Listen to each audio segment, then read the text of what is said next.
नमस्कार, स्वागत है भोजपुरी इंडिया न्यूज़ चैनल में और मैं आपका छोटा भाई आशीष प्रेमी और भैया एक बहुत ही अ, दुःख दास्तान एक सॉन्ग लेके आया हूँ। आप लोग ने शॉर्ट वीडियो को बहुत सारा प्यार दिया। मालती चौहान का एक सॉन्ग है, जो कि उनके बेटे के ऊपर है। उनके बेटे लगातार माँ को अपने ढूँढ रहे हैं और बहुत रो रहे हैं।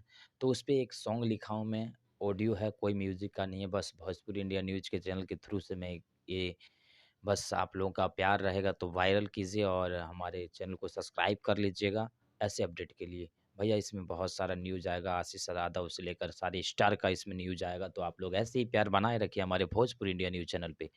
भैया एक सॉन्ग अच्छा लगा तो शेयर ज़रूर कीजिएगा।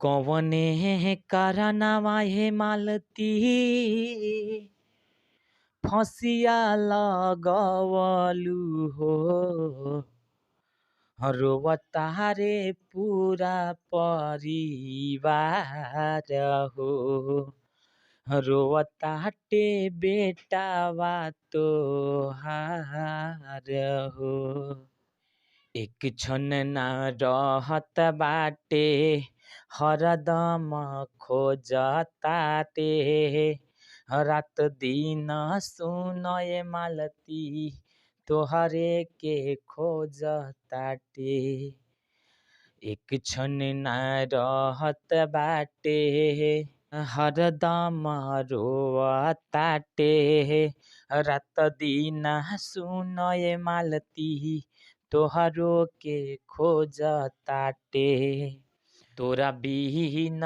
रही कैसे तनिको न सोचलू मालती खोजताटे बेटावा तोहार हो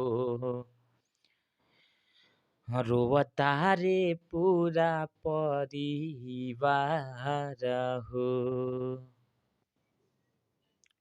सुनो अब के करी हो ममता दुलार हो दुनिया में बढ़ के बाटे माई के प्यार हो सुनो अब के करी ममता दुलार हो में बढ़ के होला माई के प्यार हो प्रेमी आशीष गइले तोहरो ई गीतिया ए मालती रोवताटे बेटावा तोहार हो।